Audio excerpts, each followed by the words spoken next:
తిరుప్పావై పాశురాలు అంటే ఏమిటి? ధనుర్మాసంలో తప్పకుండా పఠించాల్సిన తిరుప్పావై పాశురాల గురించి, వాటి ప్రత్యేకత గురించి ఈ వీడియోలో తెలుసుకుందాం. ధనుర్మాసం శ్రీ మహావిష్ణువుకు అతి ప్రీతికరమైన మాసం. డిసెంబర్ 16న మొదలై జనవరి 14న గోదాదేవి కళ్యాణంతో ధనుర్మాసం ముగుస్తుంది. ఈ కాలాన్ని దేవతల బ్రహ్మీ ముహూర్తంగా పరిగణిస్తారు. అందుకే ఈ మాసంలో మహాలక్ష్మీదేవి, శ్రీ మహావిష్ణువుల ఆరాధన అత్యంత శుభప్రదంగా భావిస్తారు. ధనుర్మాసంలో గోదాదేవి రచించిన తిరుప్పావై పాశురాల పారాయణానికి ప్రత్యేక ప్రాముఖ్యత ఉంది. గోదాదేవిగా జన్మించిన ఆండాళ్ అమ్మవారు భగవంతుడినే తన భర్తగా భావించారు. ఆయనను చేరుకోవాలనే పవిత్ర సంకల్పంతో గోదాదేవి ఆచరించిన వ్రతమే తిరుప్పావై వ్రతం. తిరు అంటే పవిత్రమైనది, పావై అంటే వ్రతం. తిరుప్పావై అంటే పవిత్రమైన వ్రతగీతం అనే అర్థం. ఈ తిరుప్పావైలో మొత్తం 30 పాశురాలు ఉన్నాయి. పాశురం అంటే ఛందస్సుతో కూడిన దివ్య కీర్తన. ధనుర్మాసంలో ఈ వ్రతాన్ని ఆచరించేవారు ప్రతిరోజు సూర్యోదయానికి ముందే బ్రహ్మముహూర్తంలో నిద్రలేచి స్నానం చేసి శ్రీ మహావిష్ణువును ధ్యానిస్తూ సూర్యోదయానికి ముందే పూజ చేయాలి. రోజుకు ఒక పాశురం చొప్పున గానం చేయాలి. ప్రతిరోజు స్వామివారికి పొంగల్ని నైవేద్యంగా సమర్పించడం విశేషంగా చెప్పబడింది.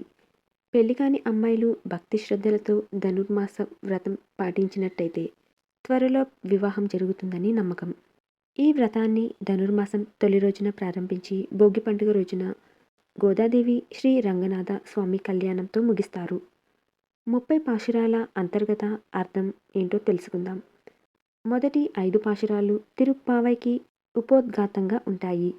భగవంతుడిని చిత్తశుద్ధితో ప్రార్థిస్తే సకాలంలో వర్షాలు కురుస్తాయని, పంటలు సమృద్ధిగా పండుతాయని, సమాజంలో శాంతి సుభిక్షం నెలకొంటుందని గోదాదేవి ఈ పాశురాల్లో తెలియజేస్తుంది.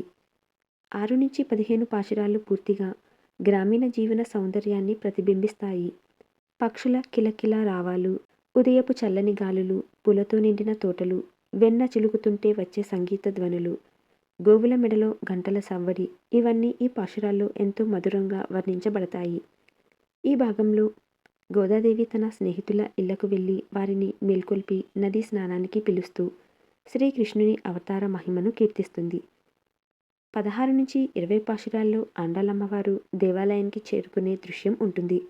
భగవంతుడిని నిద్ర మేల్కొల్పడం, కృష్ణుడి తల్లిదండ్రులైన నందగోపాలుడు యశోదను స్తుతించడం, బలరామకృష్ణులను దర్శించుకోవటం, నీలాదేవిని ప్రార్థించటం అన్నీ ఈ భాగంలో వస్తాయి.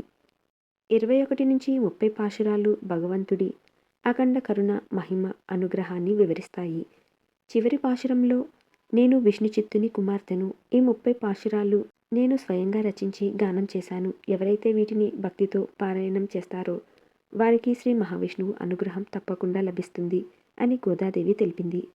ఈ పవిత్రమైన ధనుర్మాసంలో తిరుప్పావై పాశురాలను భక్తితో నియమనిష్టలతో గానం చేస్తే శ్రీ మహావిష్ణువు కటాక్షం పొందుతారు. జై శ్రీమన్నారాయణ.